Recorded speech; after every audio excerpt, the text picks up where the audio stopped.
Hello ਦੋਸਤੋ, welcome to my YouTube channel. So ਦੋਸਤੋ, ਕਾਫੀ ਦਿਨ ਤੋਂ ਆਪਾਂ ਕਾਫੀ ਦਿਨ ਤੋਂ ਆਪਾਂ RD 350 ਦਾ ਮੈਂ ਦੇਖਦਾ ਸੀਗਾ, ਲੱਭਦਾ ਸੀਗਾ। ਸੋ ਫਾਈਨਲੀ ਇੱਕ ਗੱਡੀ ਆਈ ਮੇਰੇ ਕੋਲ ਕੰਮ ਹੋਣ ਲਈ। ਸੋ ਮੈਂ ਇਹ ਕਾਫੀ ਟਾਈਮ ਤੋਂ ਖੜੀ ਹੈ ਗੱਡੀ, ਸੋ ਸਟਾਰਟ ਨਹੀਂ ਹੁੰਦੀ ਸੀ। ਸੋ ਇਹਨੂੰ ਮੈਂ ਦੇਖਦਾ ਪਿਆ, ਹੁਣ ਇਹਦਾ ਚੈੱਕਅਪ ਕਰਦਾ, ਸਾਰਾ ਕੁਝ ਦੇਖਦਾ ਕੀ ਨੁਕਸ ਆ ਕੀ ਨਹੀਂ। ਸੋ ਦੇਖਦੇ ਹਾਂ ਸਟਾਰਟ ਕਰਕੇ ਇਹਦਾ ਇੰਜਨ ਵਗੈਰਾ ਹੋਰ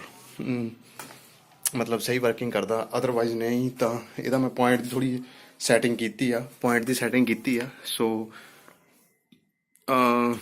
ਪ੍ਰੋਪਰ ਚੀਜ਼ਾਂ ਨਹੀਂ ਮਿਲਦੀਆਂ, ਉਹਦੇ ਕਰਕੇ ਥੋੜ੍ਹੀ ਜਿਹੀ ਡਿਫੀਕਲਟੀ ਹੋ ਜਾਂਦੀ ਆ। ਸੋ ਚਲਾ ਰਿਹਾ ਆ, ਹੌਲੀ ਹੌਲੀ ਮੈਂ ਓਰੀਜਨਲ ਚੀਜ਼ਾਂ ਲੱਭਣ ਦੀ ਕੋਸ਼ਿਸ਼ ਕਰੂੰਗਾ। ਸੋ ਜੁੜੇ ਰਹੋ ਔਰ ਦੇਖੋ ਮੇਰੇ ਨਾਲ Yamaha RD 350 ਰੈਸਟੋਰੇਸ਼ਨ।